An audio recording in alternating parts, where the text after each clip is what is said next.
Hi guys, it's me again. Um, I'm here to talk about a movie that really surprised me. It's I actually didn't hear about this movie until last week. Um, the movie is called Hannibal Rising. This movie is the fifth movie to have the character called Hannibal Lecter. And I knew Anthony Hopkins was not going to be in this one because he stated after Red Dragon that he was not going to play the character anymore.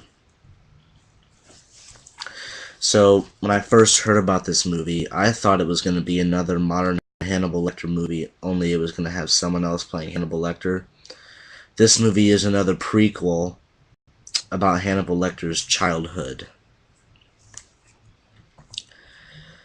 It sounded really dumb.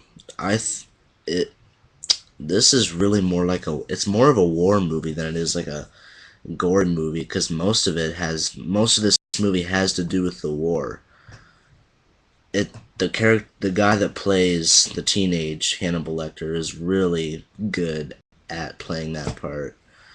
And I don't think this is even an American made film to boot, but it is produced by the same people that produced Hannibal and Red Dragon.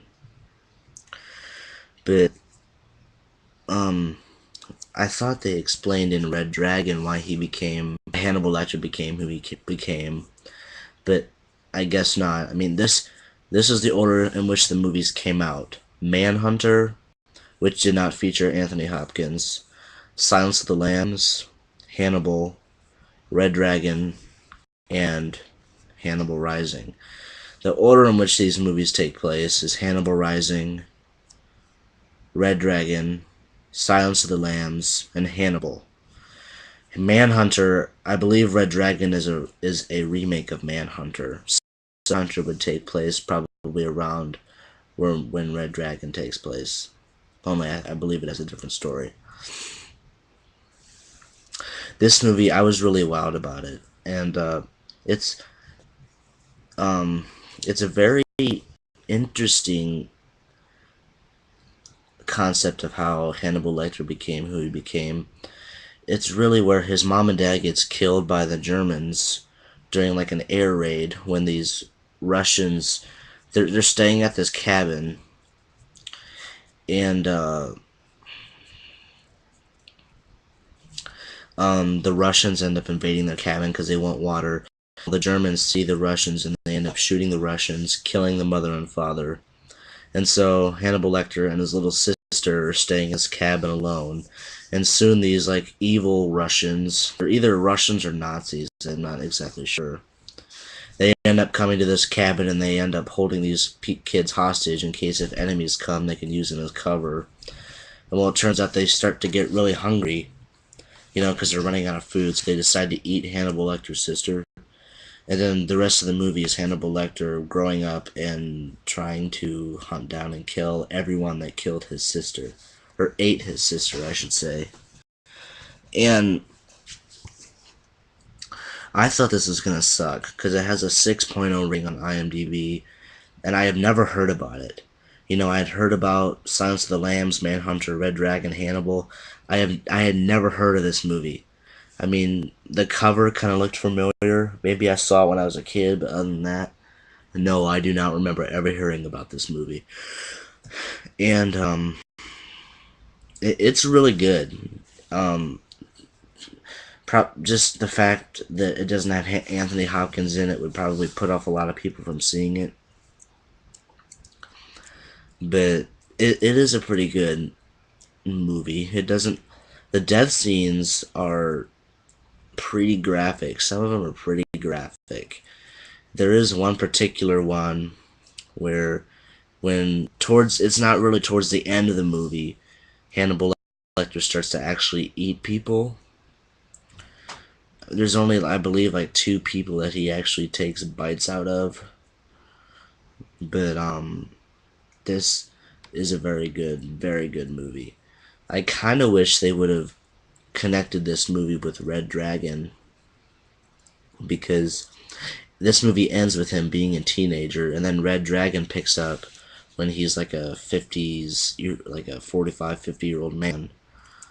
But what also kind of makes this movie disappointing is that the guy that plays the young Hannibal Lecter looks absolutely nothing like Anthony Hopkins.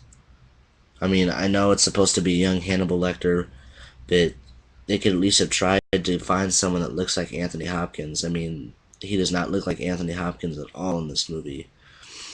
And but it's not. That's not really a major issue, but it kind of took me by surprise.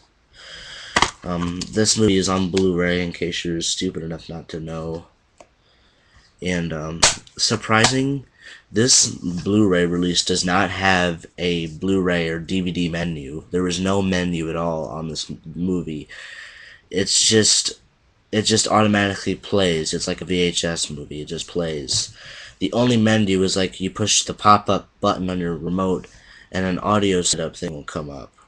But other than that, there's no scene selection, no special features, there's no play movie, there's nothing like that. So that's kind of strange. Again, I just bought this movie not even a couple hours ago and I watched it. And, I mean, if you're a Hannibal Lecter fan, I would recommend watching this. This is a great Hannibal Lecter movie. Just don't expect it to be epic as, Silence of the Lambs, Red Dragon, or Hannibal. It's a good entry in the series. It's definitely not my favorite one, but it's definitely not bad either. It's better than Manhunter, I think. I mean, I've seen Manhunter only one time a long time ago, so I guess I'd probably have to watch it again in the near future to kind of compare these. But I would really, maybe if you're just looking for a good movie to watch, like if you're, I guess, kind of young and you don't watch old movies from the 90s or 80s and you're looking for some new gory movie, this would probably be for you. It does have some neat gore scenes in it.